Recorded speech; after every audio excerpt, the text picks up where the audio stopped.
Good evening, everyone. If I could have your attention, please. Good evening. My name is Katherine Schwab, and I've had the honor of being one of the Woolley Athenaeum Fellows for the 2024-2025 season.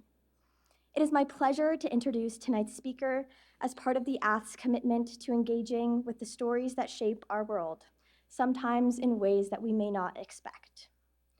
When we think about the forces that define global history, we often turn to war, politics, or technological innovation. But what about a piece of fruit? Not just any fruit, but the banana, the world's most popular, and as it turns out, one of its most fragile. A staple food for millions, the banana is under siege, not just from disease, but from human intervention at nearly every level: science, agriculture, economics, and geopolitics. It is a case study in how biology and business intertwine, how monoculture farming and corporate control have shaped what we eat, and how something as seemingly simple as a banana can tell a story of power, survival, and loss. Tonight's speaker, Dan Koeppel, has spent years unraveling this story. As a journalist, author, and science writer, he is the author of Banana, The Fate of the Fruit That Changed the World, a book that has been called essential reading for understanding not just the banana crisis, but the global economy itself. A claim backed by 3 separate recommendations from Nobel Prize winning economist Paul Krugman. Blending politics, culture, and environmental science, Banana has been translated into 5 languages, featured on NPR's Fresh Air, and remains in print more than a decade after its release. Beyond the world of fruit, Mr. Koeppel has turned his investigative lens to topics as diverse as birdwatching, extreme sports, and the front lines of the COVID-19 pandemic. His book, Every Minute is a Day, co-written with an emergency room doctor in the Bronx, captures the first months of the pandemic through the eyes of healthcare workers, while his acclaimed memoir, To See Every Bird on Earth, explores the obsessive world of birding through the relationship between a father and son. His work has appeared on over 100 radio and television programs, and he was a recent signer of the Stellenbosch Declaration, a global effort to preserve endangered banana species. But what makes Mr. Koeppel's work particularly compelling is its ability to weave together science, history, and human stories, revealing the unexpected connections between the natural world and the choices we make. Tonight's talk will challenge us to rethink what we eat, how we grow it, and why even the most familiar things, like the banana, can hold deeper significance. Before we begin, I'd like to remind everyone of the unique nature of the Athenaeum experience. To ensure that we can all fully engage in tonight's discussion, please take a moment to silence your cell phones. As a courtesy to our speaker and fellow attendees, we also kindly ask that you refrain from taking photos or recording during the talk. Let's focus on being fully present in the spirit of the Ath's mission to foster thoughtful dialogue and intellectual curiosity. With that, it is my privilege to introduce tonight's speaker, Dan Koeppel. Please join me in welcoming him.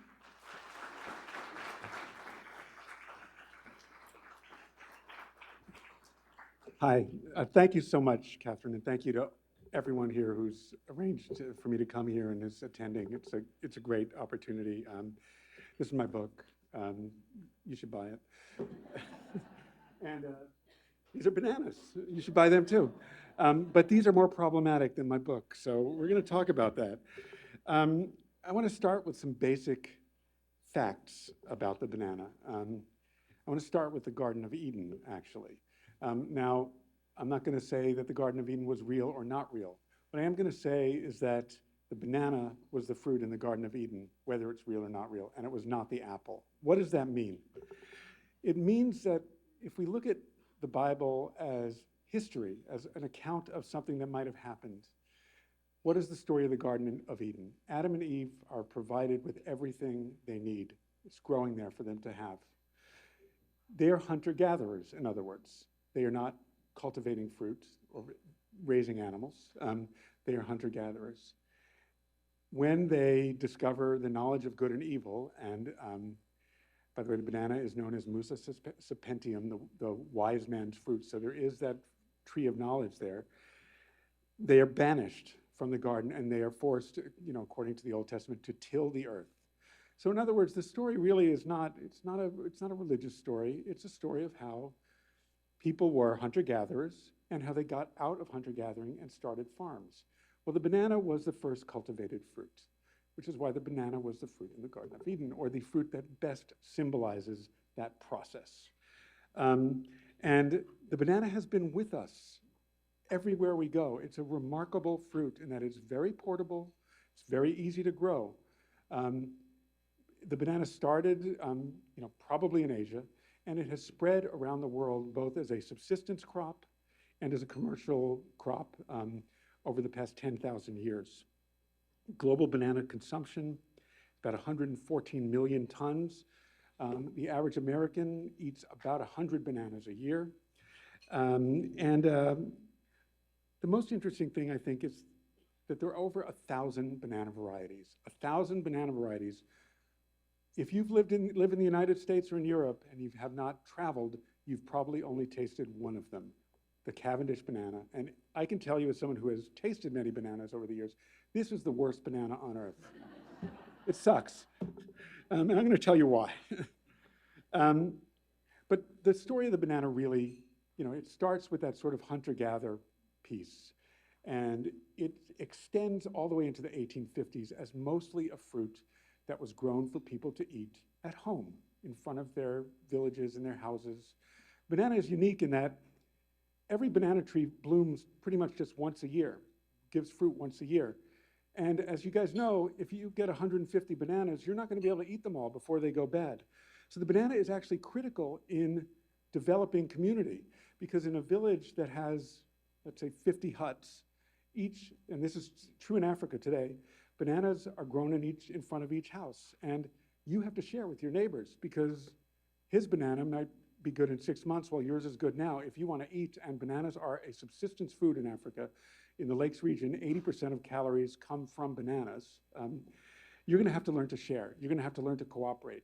And that is in cooperating not just in trading the fruit, but knowledge, how to grow it, how to take care of it.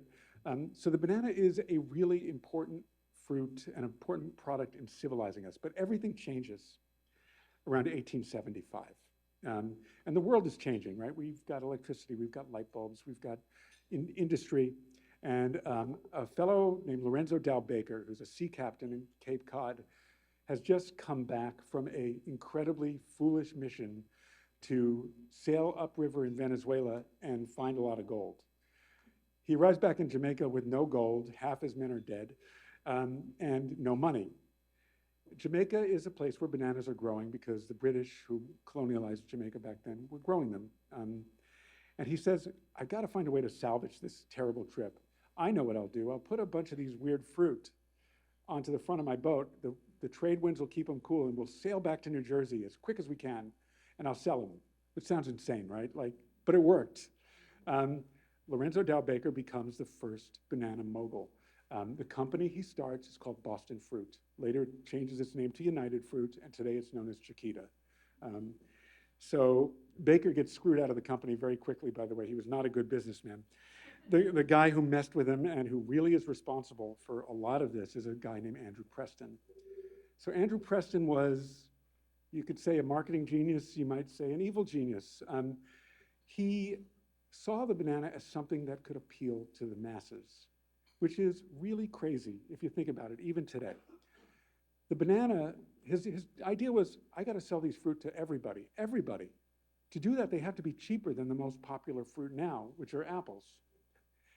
This doesn't make any sense. I live in the state of Maine, and I can get apples about 50 miles from my house. I can grow apples in my backyard. If I buy a local Maine apple, even today in my supermarket, it costs triple per pound what bananas cost. Bananas are shipped from thousands of miles away. They go bad really quick. You can see these are already brown just yesterday. And they require refrigeration. They're incredibly expensive to produce. And yet somehow, and I'm going to tell you how, the banana becomes the most popular fruit.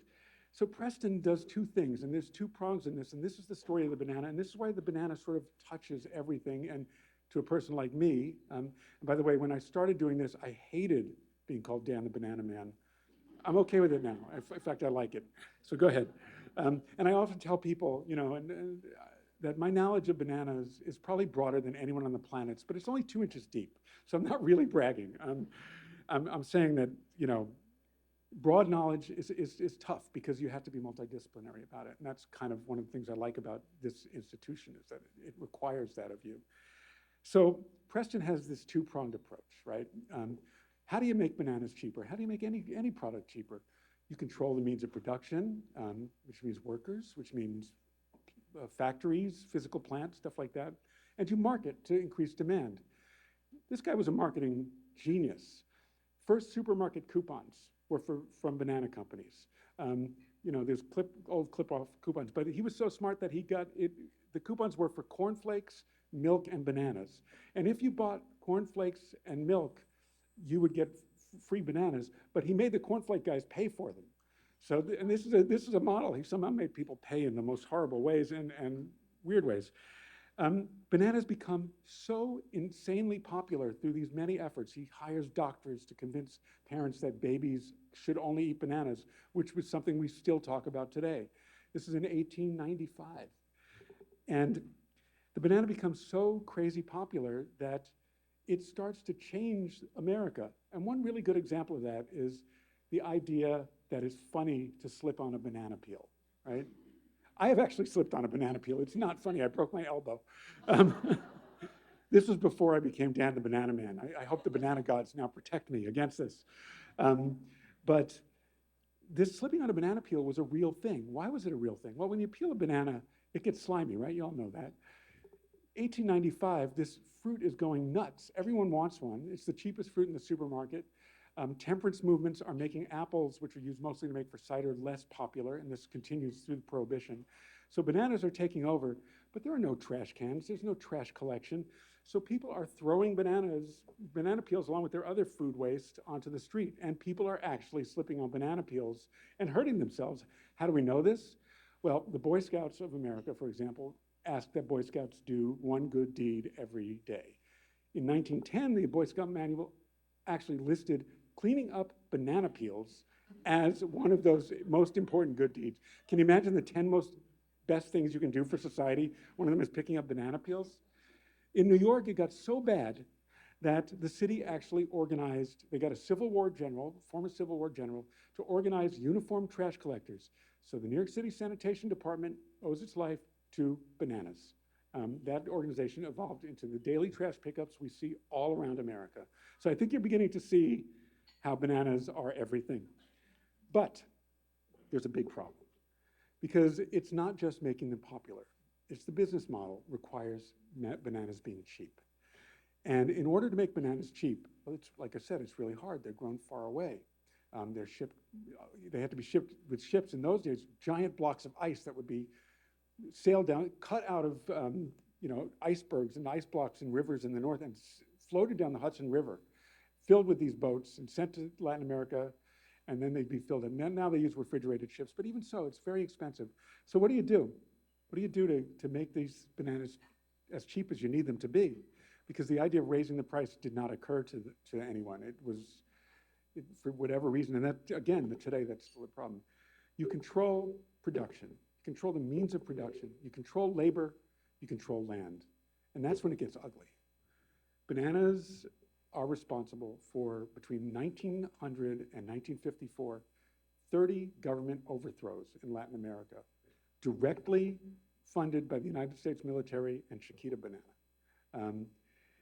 It's really bad, and it happened all the time. And there were minor things too. For example, in Honduras, when Chiquita or United Fruit then wanted to come in, there was a rival banana company called Standard Fruit, which is now known as Dole. They had a war with characters like mercenary soldiers with names like Lee Christmas and Machine Gun Maloney. But the war was won by the CEO of Chiquita when he ordered that all the town halls in this region of Honduras be burned down. Why did he do this? Because that was where the property ownership records were. So all these people, rich and poor, were disenfranchised. And Chiquita was able to more or less take over Honduras. And this happened repeatedly, Honduras, Nicaragua, everywhere.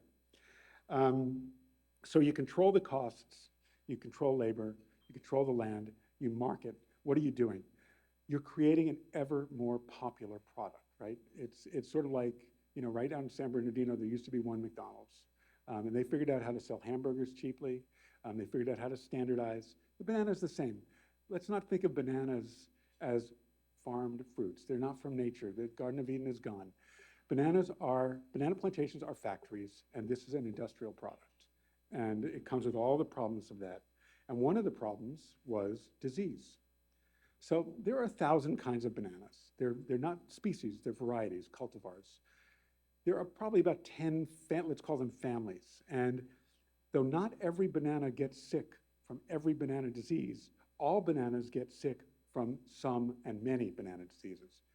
The banana that was grown in Latin America in the early days was not this banana, the Cavendish. It was called the Gros Michel, the Big Mike. It was a very different banana breed. It was a tougher banana. It was much easier to ship. For example, if you've ever seen an old movie and they show bananas, you'll see them like in a store on a big bunch hanging from a tree. By the way, banana bunch is all those bananas, those 150. What we call the little bunch that we call a bunch in Trader Joe's is actually a hand, and this is a finger. So now you know, talk about bananas the right way, please. Like I do. And the Gros Michel begins to take over Latin America. It's growing everywhere, but disease comes with it. This disease is called Panama disease because it's discovered in Suriname. It's popularized in Panama, I guess you could say. It's a fungus. It's called Fusarium wilt. And what it does is it renders banana plantations completely fallow. They cannot grow bananas after this. So what do the banana companies do? Well, we can't possibly raise prices to keep our profits up. That's not our business model. We certainly won't do anything to reduce demand. In fact, we're going to do the opposite. We're going to keep increasing demand. And so they say we need more land. And so the actions they begin to take become even uglier. Little gangsters like Machine Gun Maloney overthrowing Honduras, which is not like a pretty sight, turn into these massive actions. And I'm going to read you something about one of those, if I can find my paper. So this is a copy of a telegram. It was delivered to the US Secretary of State on January 16th, 1929. There was a banana strike in Colombia, in the town of Cienega. Jefferson Caffrey was the US liaison to Colombia, so it's Jefferson Caffrey writing to the US Secretary of State. Banana workers were striking for the basics, healthcare, bathrooms, not having to sleep outside, and especially because pesticides were beginning to be used, not to be sprayed with pesticides. The average life expectancy of a bananero until about 1960 was 42 years old. And these men were turning blue from the pesticides. They called them pericos, parakeets, because they turned blue and died. So it was ugly. The workers go on strike, and they're demanding only the basics. One Sunday morning in December of 1928, and if any of you have read Gabriel Garcia Marquez's 100 Years of Solitude, this incident is recounted in that great work of fiction, but this is not fiction. And I will get emotional when I read this. I always do. I still do after 20 years of looking at this. The families come out of church on a Sunday morning. Now, if you've been in a small Latin American town, you know that the town square usually has a church on one end and a municipal building on the other, and then there are other buildings on the side. Machine gunners had set themselves up at all four corners of this square. The men, women, and children came out, and I will read to you what the U.S. ambassador to Colombia wrote to his boss, the Secretary of State. To the Honorable Secretary of State, Washington, Sir, with reference to my previous reports concerning the Santa Marta strike, and with special reference in that connection to my dispatch number 55 of December 29th, I have the honor to report that the Bogota representative of the United Fruit Company, Chiquita, told me yesterday that the total number of strikers killed by the Colombian military exceeded 1,000. I have the honor to be your obedient servant, Jefferson Caffrey. The bodies were thrown into the ocean. So this is bad. I mean, it's upsetting, it's messed up, and it continues. It continues in even more horrible ways. This is, I mean, it's a terrible game to play, but banana guys like me argue over which of the two worst incidents. I believe that this one is, but 1954 was also bad. The banana industry sort of takes a break during World War II, and that's because Chiquita's ships are commandeered by the US military, so there's no bananas coming to the US, but they resume their business. And again, this disease is chasing them. It's still chasing them. And it's still creating this pressure to create land, to not pay workers. Jacobo Arbenz is elected the president of Guatemala in 1954. He is the first democratically elected president in any Central American country. He is, I'm not Guatemalan, so I'm not going to say he's like the Thomas Jefferson of Guatemala. That's not my context to define. But he is clearly a very important historical figure. And he runs on a platform of land reform, and he knows what happens to leaders. They're murdered, they're assassinated. It's not just peasants who are killed. He knows what happens, so he comes up with a plan. He thinks, all this land has been decimated by this banana disease. They can't grow bananas here anymore. Why don't they give that back to us? I don't want right now, any demands for workers. I don't want, healthcare, none of that. I don't even want your banana lands. I just want the lands you're not using. What does Chiquita do? It brings in John Foster Dulles, the US Secretary of State. The CIA begins a revolution in Honduras, and Arbenz, within a few weeks, is deposed. He is paraded naked through the streets and dies by suicide in a bathtub in Cuba a few years later. The right-wing government that comes into Guatemala begins to suppress all potential, not just all labor movements, but all potential labor and reform movements. This directly leads to the Mayan genocide, which kills over 1 million people over 30 years. Bananas. It's the banana, I'm not crediting banana disease, but it's this disease that is forcing this business model into this place where, what is human nature? Can we all become ugly? I think this is a really important time to be asking that question, right?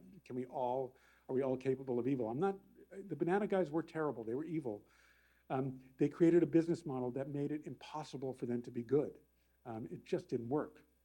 But by about 1954, things are getting desperate because they are running out of land to grow the Gros Michel banana. There's just not enough open land that's suitable for banana growing, which, certain requirements for a crop in Latin America to sustain the demand. And they're looking for a replacement banana. Remember, I told you there are 1,000 kinds, and all over Latin America, in Honduras, Costa Rica, Guatemala, Chiquita has laboratories, greenhouses, botanic gardens where they're growing many varieties of bananas. They are breeding bananas. They're looking for bananas that are disease resistant. And they're having problems with it because they have come up with a list themselves, a list that still exists to this day, of what a banana needs to possess to be an acceptable commercial banana. Well, some of the reasons are legitimate. Like it can't go bad in 3 days after you pick it because it takes more than 3 days to ship it. Well, there are ways to mitigate that. But there are other things like it has to taste right. It has to taste as good as the other banana. It has to be tough. It can't get brown like this before the consumer gets it. It has to ripen evenly. So you used to see in supermarkets charts, day one the banana's green and it's changing. When the Chiquita banana song has had words that changed over the years to suit the educational purpose. The original one said, when they're flecked with brown and have a golden hue, bananas are the ripest and the best for you. So they're teaching people who didn't know what bananas were, what a banana is. And by the way, I mentioned this at the table here, and I forgot to bring it up, but bananas were, in 1875, when Baker introduced them, they were so taboo because of their shape that proper women were not allowed to eat bananas. And if you look at old recipe books, like the one that Thomas Jefferson had at Monticello, there are these elaborate ways of cutting and serving bananas in ornate crystal bowls and foil so that they wouldn't look like what they look like. And in order to mitigate this, Andrew Preston, this marketing/evil genius, decided to release postcards, thousands of them, hundreds of thousands of them, that were sent all over America of proper ladies in Victorian outfits holding bananas up to their mouths at picnics in the countryside. For real, I've got a bunch of them. I'm not making that up. Sounds like I'm making it up, but I'm not. Anyway, by 1955, 1960, the Gros Michel is effectively done. It's not extinct. Let's call it commercially extinct. And they're still available as village bananas today. But it's no longer a viable commercial crop. Chiquita is in a panic, and in fact, it's losing money for the first time ever. Why? Because they are so stuck in their business model, which includes murder, but also includes just this one single thing, that they don't believe this banana is good enough. And in every way, based on their criteria and in taste, it's not good enough. Like I said, this is the worst banana. It doesn't taste anywhere near as good as other bananas. Even the Gros Michel was better. So it's Dole, which is the #2 company, that says, we got to figure this out, and we have a chance to beat Chiquita to the market. Dole at that point had about a 10% market share. And they start experimenting with the Cavendish banana, which is originated in China, comes to us from a sugar plantation in Mauritius, is brought to England, where it's held in a botanic garden owned by a guy named Lord Cavendish, who then sends it to Jamaica and on to Latin America, and we named it after him. There are other names for it. The very Asian or Latino sounding Williams banana. I don't know why, but that's what they call it. And they introduced this. It requires a huge shift in technology, and this is important, remember this. This banana cannot be thrown into a cargo hold and hung up in a market. It'll get too damaged. It ripens too quickly, but forget the taste. It's just not suitable for shipping. So Dole invents cardboard boxes to put bananas in. They invent plastic bags. They don't invent them, but they start using plastic bags to protect them. They start using gas called ethylene gas, that pumped into the holds of these cargo ships to delay ripening. They start coding banana boxes so they know exactly where they're from and what date they were produced, the precursor of the modern barcode. Yes, you owe the barcode to bananas also. And Dole gambles, because they have nothing to lose at this point, and they win, because the American consumer does not really notice the difference. And so when I say this is a bad banana and the Gros Michel is a good banana, a really good Cavendish is going to be as good as a really bad Gros Michel. And nobody really cares when it's cut into your cornflakes, right? It's still a banana. It's still, still the cheapest fruit. The salient things: cheapest, easiest, most convenient, most available, all happen. And so Dole starts to power past Chiquita. Chiquita is still involved in shenanigans. They lend their ships to the CIA during the Cuban Missile Crisis, during the invasion of the Bay of Pigs. All the Cuban expats who were going to invade Cuba and take it over from the communists were in Chiquita boats waiting off the shore. But Chiquita does get its eye on the ball, and since then, since about 1965, it's been about a 50-50 market share between Chiquita and Dole. And they're producing other brands too, like your Walmart brands might be a Chiquita or Dole. Nobody really cares about the banana brand, right? The banana companies would like to think that you're like, ooh, I want a Chiquita banana because Doles suck, but they're all the same. They all stink. So, what happens to the banana industry? Does it get better? Does it improve? Well, the 60s are a time when corporations are being held more accountable, right? So you would like to think that this makes them more accountable, but it doesn't. It just makes them more secretive. They begin to divest themselves. They owned plantations up until 54 to 60. Now they begin to plant the plantations in the hands of locals, local elites. So, for example, the Noboa family in Ecuador has owned nearly all the banana plantations in that country since then. There have been 2 Noboas as president of Ecuador. A third one is running for president now. So the levers of power are still moved by bananas in many ways. But they do get more subtle. They're no longer gigantic massacres. There is a sort of a savvy lip service paid to workers' rights, and it is true that in some places, banana workers are unionized and they're doing better. But in other places, they're not. So, for example, in the past 2 years, 2 women, both Guatemalan banana workers, union activists, have been found murdered.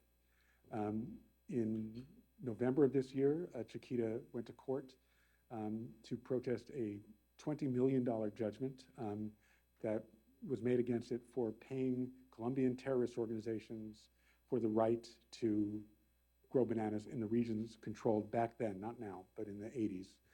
It took that long for the court case to come to be controlled by Colombian terrorists. The money, it's been proven, was directly used for guns and murder.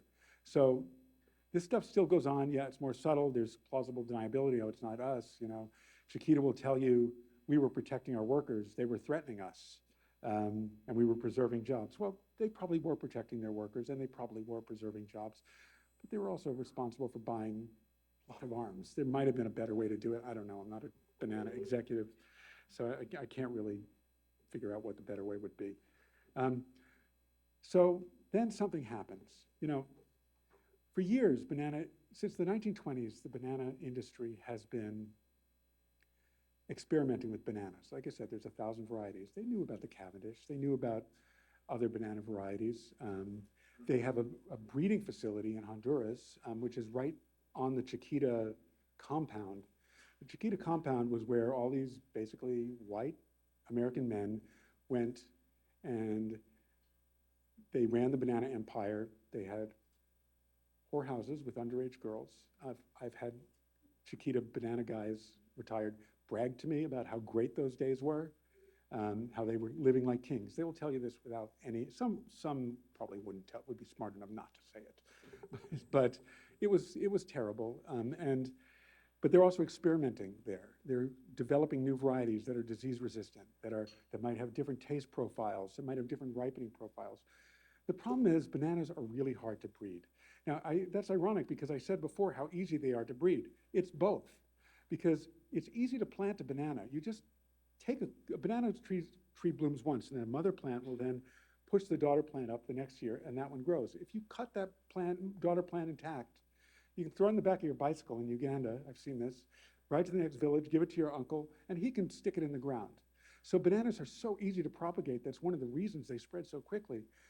But on an industrial scale, bananas have to have all these criteria. They have to resist disease. They have to taste a certain way. They have to ship a certain way. And the banana industry would argue that only one banana ever really fit that, the earlier Gros Michel. And the second banana was sort of forced into this banana pipe to make it fit. They will say they have not found another banana either in the wild or through breeding facilities. But Chiquita has this big breeding facility. They have the beautiful botanic garden that's still there called the Lancetilla Botanic Garden. Chiquita is no longer there on the compound, but it is still a banana research facility. And as they're doing this through the 20s, their scientists are not dumb. They're saying, why are we relying on one banana? Why are we doing this? Everybody who has ever farmed knows you don't just rely on one crop. You have to rotate. You can't monocrop. I mean, we've learned this in kiwi fruits, grapes, oranges. You know, your Florida's natural orange juice today is only 20% Florida because diseases are killing the Florida monocrop. It's not rocket science. I mean, this has been known for thousands of years. But remember, this is not a fruit. This is a factory product. And in factories, monocrops work really well, right? Think of the old Volkswagen Beetles, the only car that Volkswagen made, really. And they sold millions of them because everything was so simple and cheap to do. Banana's more like that, more like a McDonald's hamburger. And so the banana industry is ignoring its own warnings, which are sounded repeatedly. I have papers, you know, that were published in the 20s, 30s, 40s, 50s by their scientists saying, please don't do this. You know, disease is going to get us. And the answer is always, oh, no, we can develop better pesticides, which they did, really better for bananas, not for people. And Cavendish is becoming weaker and weaker over the years. So the most deadly disease of Cavendish, the one that actually affects the most right now, is called black sigatoka. Back in the 50s, and that is the disease that a solution called Bordeaux mixture, which is the one that turned people blue, was used to fight. It worked really well. Didn't matter that it killed people. Bordeaux mixture, bananas are smart. You know, they sort of evolve a little bit. They begin to resist Bordeaux mixture. And more spraying is required. So today, that same banana plantation that grew Cavendish in 1950 and required a monthly spraying now requires 12 sprayings a month. And that raises the price. That increases the danger. Again, this still goes on. But another thing happens. Remember I told you about Panama disease. It didn't start in Panama. Tropical fusarium wilt. In about 1989, a mutation or an unknown version of fusarium wilt, it's not sure, appears in newly planted banana plantations in Malaysia.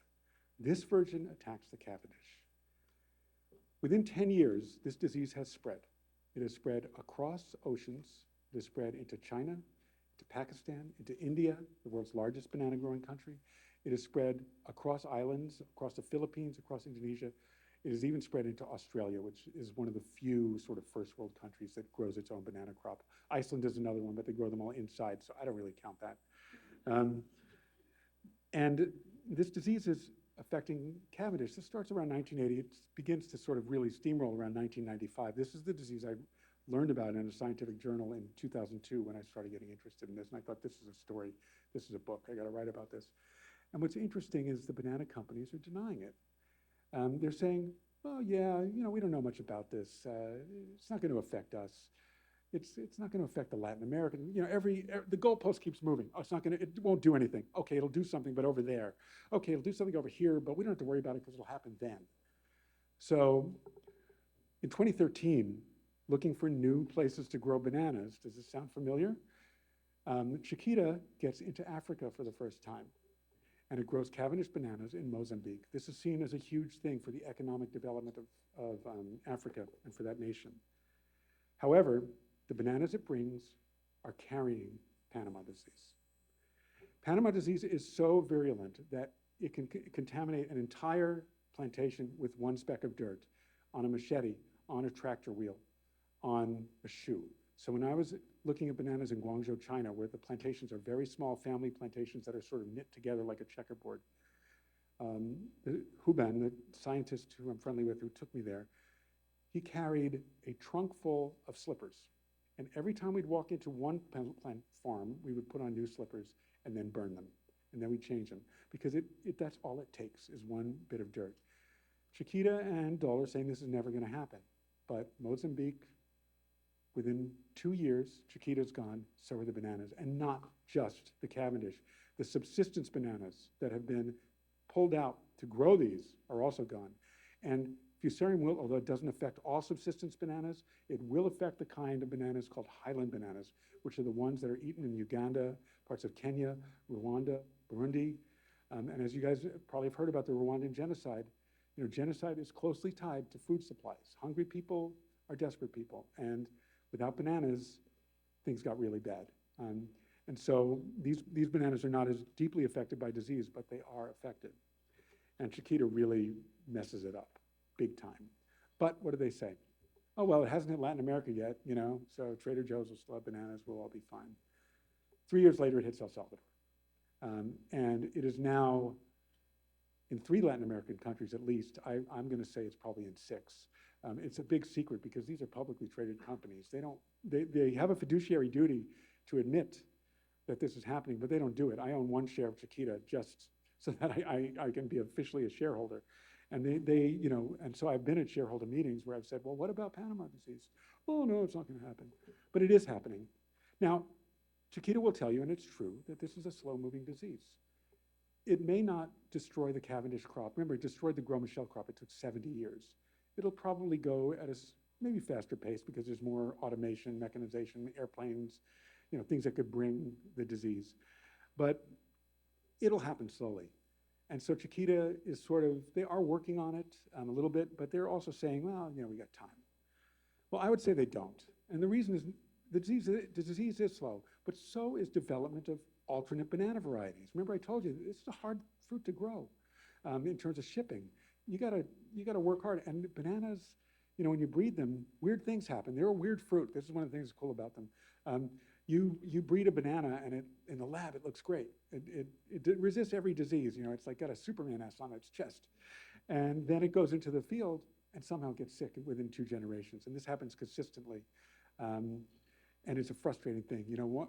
Phil Rowe, one of the great banana breeders of all time, his #1 word to describe banana breeding was intractable. It's so hard. So they got to start doing stuff because it's going to take a long time. If you breed a banana, and if I come up with Dan's banana tomorrow, I'm going to need at least 5 years of field testing to even think it's close. Bananas, you can't make them grow faster. So, getting down to the last part here, what is the answer? Well, breeding is an important thing. We need a new commodity banana. It's really important. I believe that commodity banana will only come through genetic modification. Conventional breeding has failed for 75 years. It's too slow, and it doesn't, and the problem is you can't just hybridize bananas and get all the qualities you need at once. So you might go for one with a hardy skin and disease resistance and combine those, but then you still got to add taste. One of the things, there's a great banana that's bred. I love it. It's called FIA 19, bred in Honduras by Chiquita. This was the 19th they bred. FIA was the name of acronym for their facility. It's a great banana. It tastes good, but what is its problem? It doesn't turn yellow. How do you tell if it's ripe? Well, I actually believe that we're all smart enough to kind of figure that out, right? I mean, apples don't turn from white to purple, and we oh, well, purple apple, the white one, leave it alone. No, it doesn't work that way. But Chiquita will tell you that no, consumers are not bright enough to figure this out. And these bananas that stay pretty green or less yellow will not be accepted, or they don't taste good, or whatever. They don't taste good. At least these. Like I said, Fiat 19 is a pretty good banana. It's got a sort of, I'm going to sound like a wine connoisseur now. It's got like a bouquet, like it smells good. And then you bite into it, and it's like, ooh, it's sour, ooh, it's sweet. It's great. It's cool. If it's ripe, and you can't tell if it's ripe, so forget it. So, right now, there are a lot of laboratories working on this problem. Chiquita actually has a top secret banana. You might be the first to hear this. It's called the yellow one. That's what they call it, the yellow one, not the number one spelled out. And the yellow one looks promising, but it is in the lab, in greenhouses in the Netherlands. A greenhouse in the Netherlands is not the same as a field in El Salvador, and it's a long way between them, even as banana works. But there is a bigger problem, which is why? We replaced the commodity banana, the Gros Michel, with another commodity banana. It was bad science. It was bad politics. It was bad everything. So why are we still trying to do this? Why are we looking for a single commodity banana?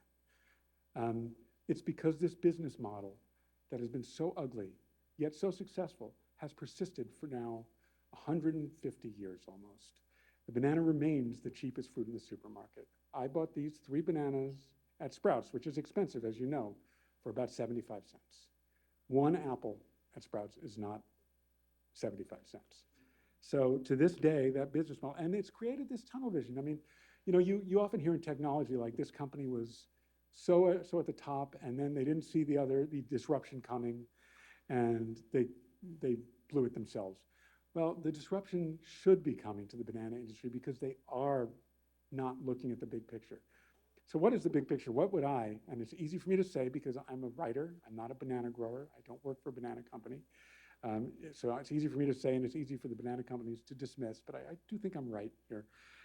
What is the answer? Well, we do need a commodity banana. It will probably be a GMO banana, and I think that's perfectly acceptable. Consumers might not, so that could be a problem. But in terms of the science, the safety, it's there. It's been proven. Bananas don't have seeds or pollen, so some of the things we're scared about with GMO, the spread of stray seeds, of stray reproductive materials, don't happen with bananas. But in addition to that commodity banana, we need variety. Why? Let's look at the apple market. Like I said, I was in Sprouts this morning. When I was a kid in the 70s, we had 2 kinds of bananas growing up in New York City. We had green bananas, we had red bananas. We didn't even know what they were called. Now they're called Red Delicious and Golden Delicious, so you still don't know what they're called. That's a name that means nothing.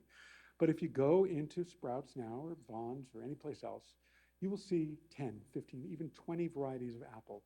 And the Golden Delicious are the commodity. They cost 89 cents, $1 for a bag of 8, 9, 10. Or you have the Honeycrisp, which is my favorite apple, because I'm a fruit guy and I like all fruit.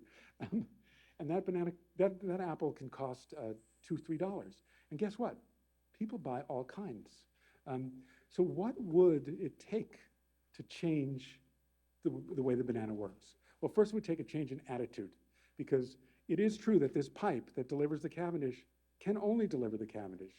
We would have to build new pipes for new varieties. These varieties would have to be more expensive, which is fine. Every time I do a media presentation, talk on the radio about bananas, I tell them about this banana that was so delicious. Who calls me? Chefs, all the time. How do I get one of these? Like, well, fly to Africa, maybe Hawaii will have one, or open a greenhouse in Florida and try your luck. But there's no reason these bananas should not be able to come to the United States. You remember when I told you, Chiquita said this banana could not possibly work in the United States. Dole figured it out.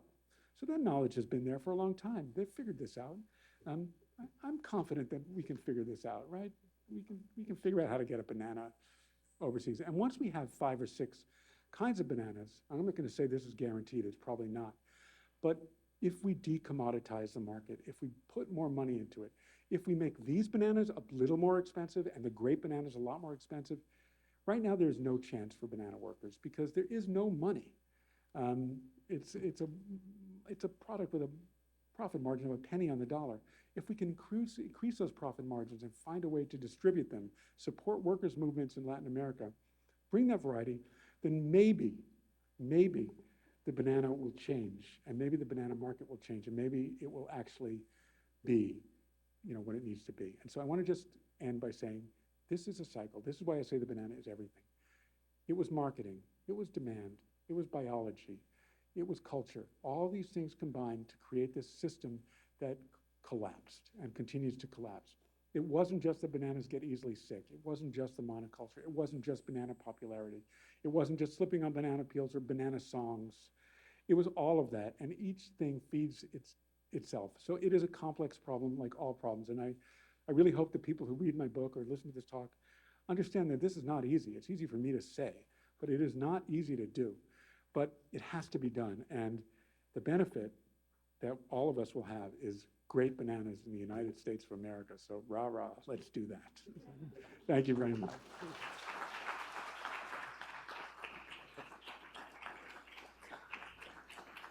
And right now, there is an alternate variety in sprouts. This is called a Lacatan banana. It's grown in Mexico. You only find them in California and in towns with big Filipino populations. So go get one of these. Let it get really black before you eat it. It'll taste better. Thank you. Thank you so much for that talk. It was absolutely enlightening to see the way the banana has touched so many different aspects of society worldwide. We are now moving into the Q&A portion of the evening. So if you have a question, we encourage you to come up to the mic, say your first and last name, your school, your year, and your major, and then share your question. If you notice that somebody is already up here at the microphone, please feel free to line up on the side. Thank you.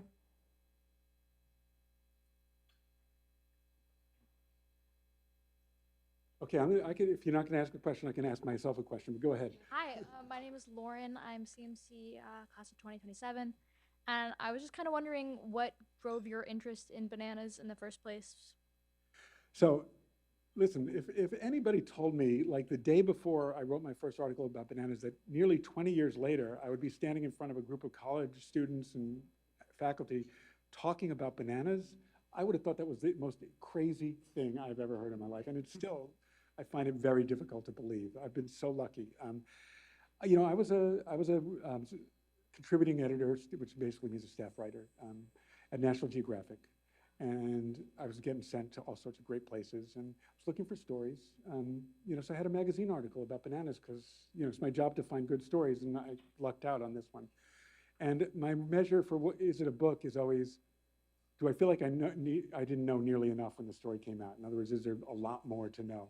And I got to say, I've learned more about bananas. And there's so many things in my book that I would have written differently, honestly, if I'd known then what I knew now. But it was like sort of the commercial imperative and my curiosity. And the other thing that's like maybe more intangible is how boring bananas seem, right? Like my publisher didn't even want to publish his book. They were like, nobody cares about bananas, they're dull. And I was like, that's the thing, they're not. But that's hard to do because it's easy to sell people something interesting is interesting.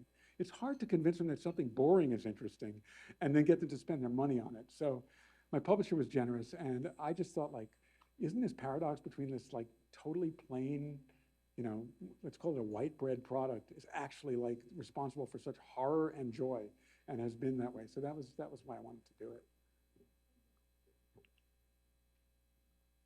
Hi, my name is Aiden. I'm go to Pitzer, and I'm a senior and a history major. And I had 2 questions for you. One, why weren't there kind of previous attempts to like commercialize bananas in Africa, even though they were like widely spread grown across like the Great Lakes region? You said like Yeah. it wasn't before 2013 in Mozambique that Yeah. it really happened. So why is that? And my second question was, why was there, you said in the 70s there was only like the two main apples versus now there's like Yeah. 15, 20 kinds. Why was there that diversification in different varieties of apples since you're the fruit guy? Yeah, well, there are books about apples, figs. They're all terrible books. I don't recommend you read any of them. No, they're good. A writer named John McPhee, who was a staff writer at the New Yorker, wrote the first fruit book, Oranges, and we all bow down to him.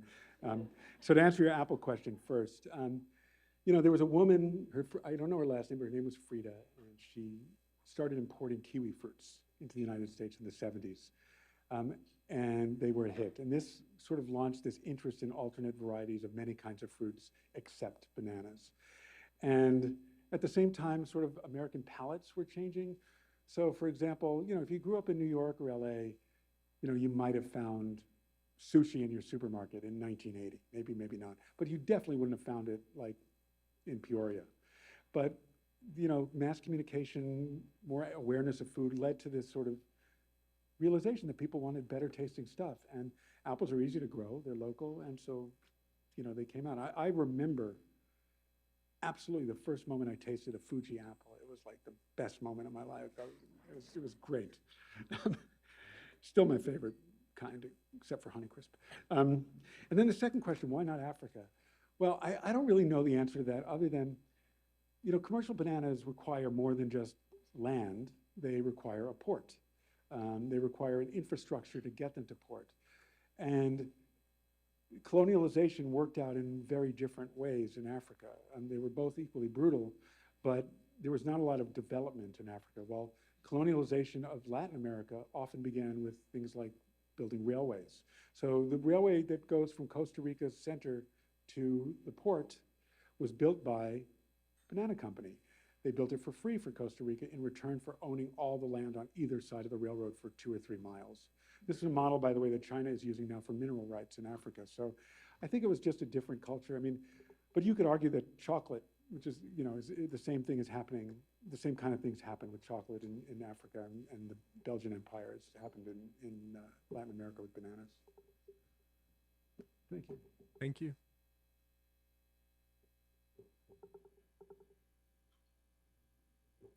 Hi, my name is Annie.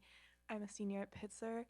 And my question is, do you think that this diversification of different banana varieties requires new companies entering the sort of banana monopoly? And do you think that's kind of an impossible task to dismantle these two big companies that own everything?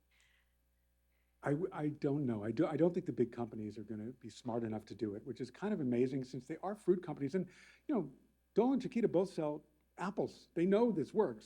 They're not like just banana companies these days. They are global food companies.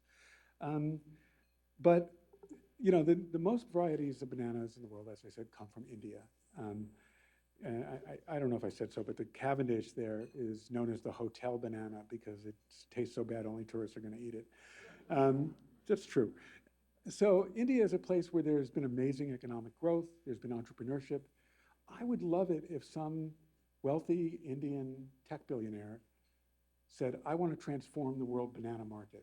And I've talked to some of them and asked them to do it. And there have been moments when we've talked about getting into business. The Philippines tried to do it. Philippines has some great bananas in LA about 20 years ago. The problem was the technology wasn't right. It took 3 weeks for the Philippine bananas to arrive, which is about a week too long, and they could not successfully prevent spoilage.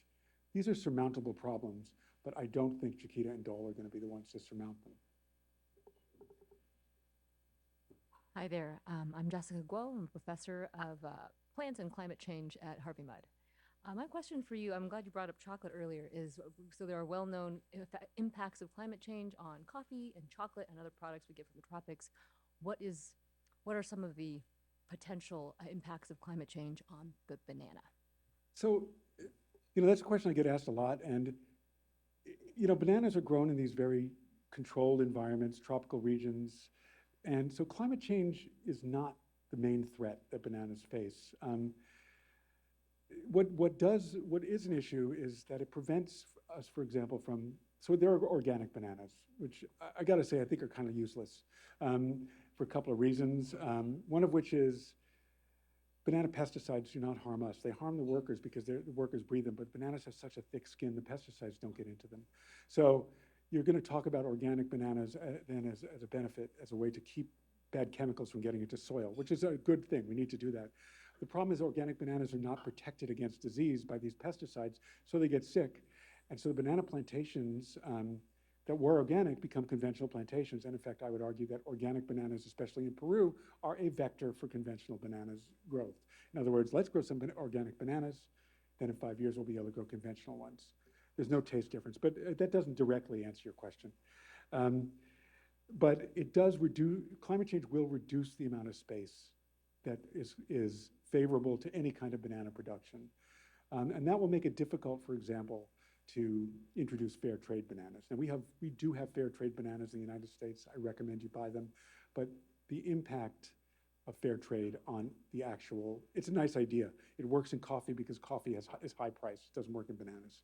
The banana workers don't benefit a lot, but it's better than nothing. So all these abilities to innovate, to try new things, to change the market are going to be constrained by climate change as the actual growing area and growing techniques are constrained. I don't think the banana companies care. I really don't. Their culture is so weird and cult-like. They've convinced themselves that they can do anything. And they don't promote from outside. There's never been a Chiquita CEO who wasn't, well, Chiquita's now owned by a Brazilian company, which would make you think even more like, well, they're from there. They must know. But Brazil has a lot of great bananas. They don't export any of them. But I don't know, it's tunnel vision. And so I think climate change is just one of the many things that they don't see. And so we don't know. Thank you very much. Hi, good evening. I'm Jacob Smagula, junior here at CMC studying government and history. And my question for you is that you mentioned that you talked to, or you went to a Chiquita board meeting at some point, or the shareholder meeting. I'm curious if you've spoken to any executives from Dole or Chiquita and or had any kind of interactions with their media team or any kind of things because of the popularity of your book. Oh yeah, it's been fun. Love to hear. I just want to, you're Jacob, right? Yeah. Jacob read my book in high school, so thank you very much. All of you should have read it in high school. I don't know what they're teaching at the schools these days. So yes, when my book came out, I'll tell you like the official thing. I've talked to a lot of banana people who are employed in the banana industry, especially their scientists, unofficially, off the record. So I've never quoted any of them because they would lose their jobs and they would probably get caught. And I've talked to some Chiquita PR people early on, but they decided very early on not to talk to me or talk about my book at all.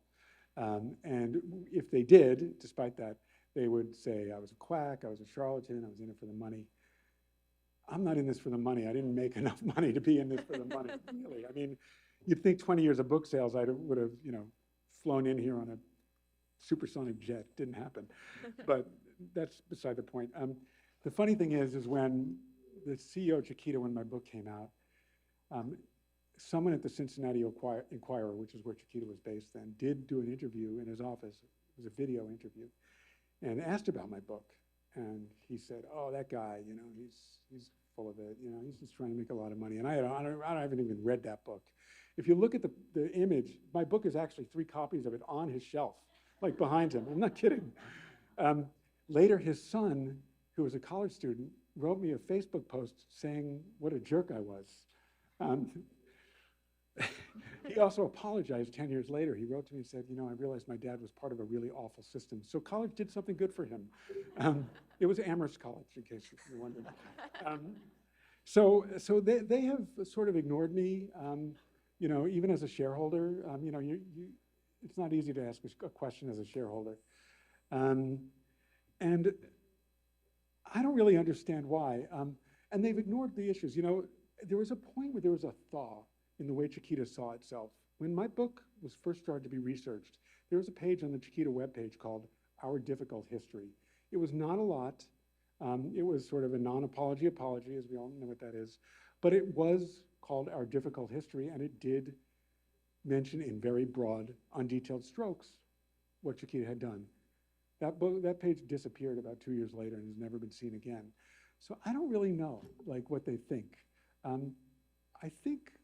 know that they know I'm right. I don't want to be right. I wish that what they said had happened, that the banana was totally fine and nothing happened.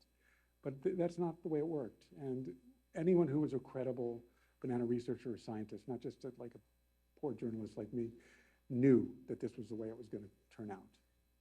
Thank you. Hi, thank you so much for your talk. My name is Emma Rosenberg. I'm a senior at Scripps, and I study art history, philosophy, and Italian studies. And I'm curious, I understand why you're saying that you think because of all the problems with bananas, about how to grow it, where you can grow it, that maybe the answer is some kind of like genetically modified version. I'm curious if you've also considered and what you think of the idea that maybe we just like need to give up the idea that the banana is such an important fruit in the US. And relatedly, but I guess a separate question would be like, what would you want us, other readers of your book, people who listen to your talks, to take away as far as being more responsible consumers of bananas? So thank you for your question. That is one of the #1 questions I get, although you phrased it much more eloquently, like, stop I'm eating sure I bananas. didn't, but thank you. And I hate the question because I can't answer it in any kind of way that's flip. You're right.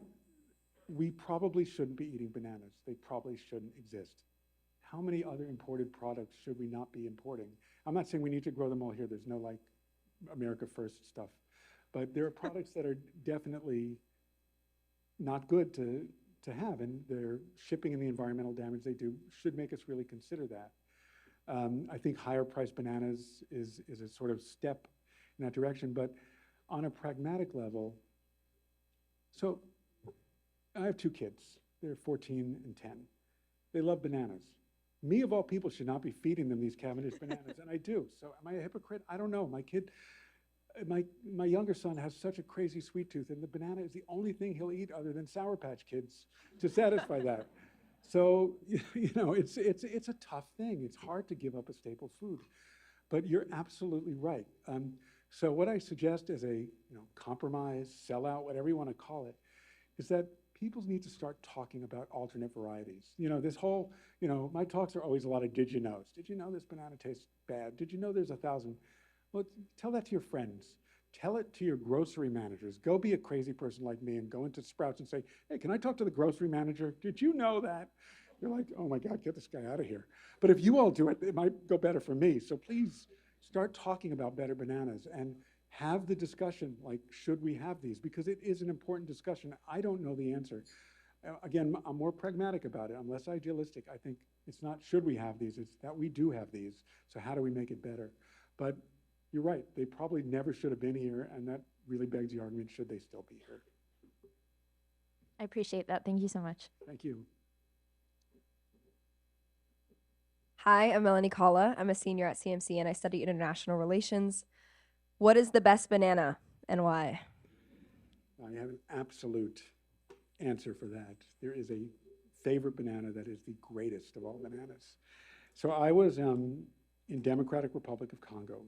This is after my book came out. I was on a research mission. It was a kind of amazing mission. We were going to a banana plantation that the Belgian colonists had started in the 1950s. Now the Belgians left Congo in the early 60s, but this plantation was still there. It was overgrown, it was wild. And one of the scientists who had developed bananas there was still alive, and he was convinced that one of the bananas that they were growing there had remarkable disease-resistant qualities and could be used to improve the Cavendish.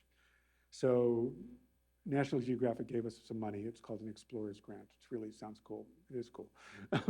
And we went to Congo for a month. And Congo is one of those countries that depends a lot on bananas, especially in the lakes region. We were in the center of the country on the river, but we were in the back of a pickup truck heading out to our work that day to look for this banana, which we never found, by the way.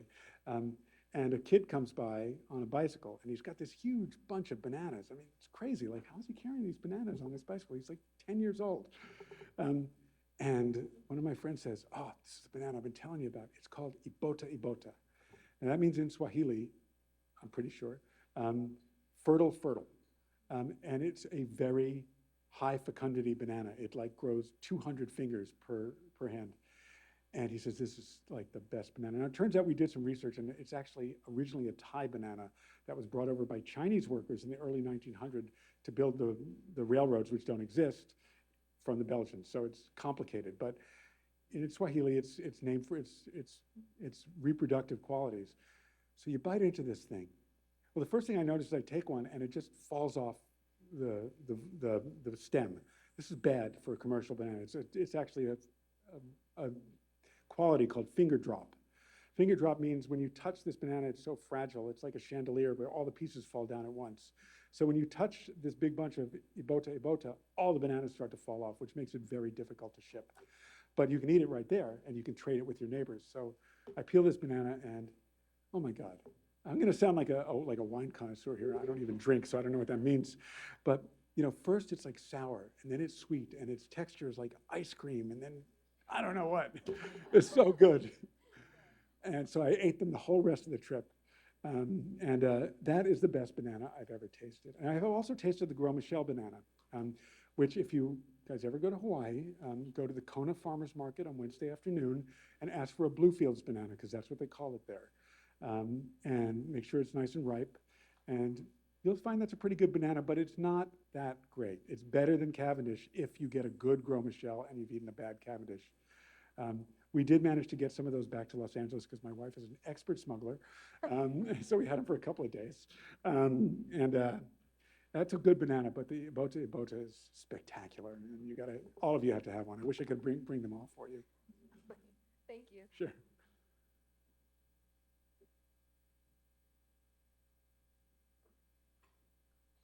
Hi, my name is Haley. I'm a sophomore at CMC studying environmental analysis and Spanish.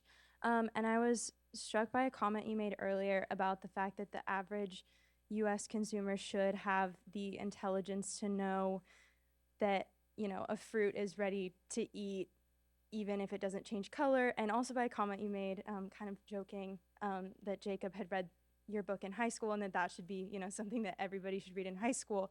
And kind of like those things together, I feel like in US school systems, there is actually so little taught about food production and like just kind of something that's such a basic part of a human experience. And I'm curious if you have any thoughts on like an essential thing about food production or about bananas or like something in that vein that should be considered, essential enough to be included in school curriculum at any level from like elementary school up through high school. Well, I love this question because it gives me a chance to mention my personal favorite college professor that I had. I went to Hampshire College in Amherst, Massachusetts. They have something there called the New England Farm Center, which is students can actually spend the semester working on a farm, raising sheep mostly, but there's also some agriculture. My faculty advisor was just a wonderful man named Ray Coppinger. And Ray once said to me, agricultural education is liberal education. In other words, if you learn about how we grow food, how we supply it, then you're beginning a liberal education. You can put it into art. Look at these paintings of fruits, the people that you see in every freaking bad art gallery. I mean, everything can be, just like I say, everything can be looked through the lens of a banana. Everything can and should be looked through the lens of agriculture. How we feed ourselves is the most important thing on the planet. And yet there's none. There's none of this education. It annoys me. My kids are in middle school and elementary school, and the only thing they know about food is that their cafeteria food stinks. So it's really sad. When I think about Ray a lot, he's passed away, and I think about that phrase, and it's one that has informed me throughout this process, and it's one that I think is sort of my raison d'etre for doing this. So I appreciate that you asked that question and you let me bring him up. Thank you so much.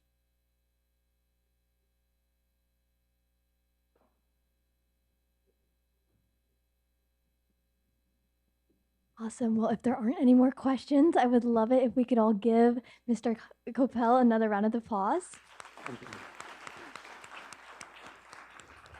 Thank you so much for your time and insight tonight. I know I learned so much about bananas in a way that I did not think I was going to tonight. So thank you for surprising insights that you shared with us. If we could all kind of make haste to the lobby, we have amazing student workers who are going to help clean us up for the night, and I'm sure they have a lot of work to do, and maybe they have a banana book to read. So who knows? But thank you so much for being here, and get home safe. Thank you.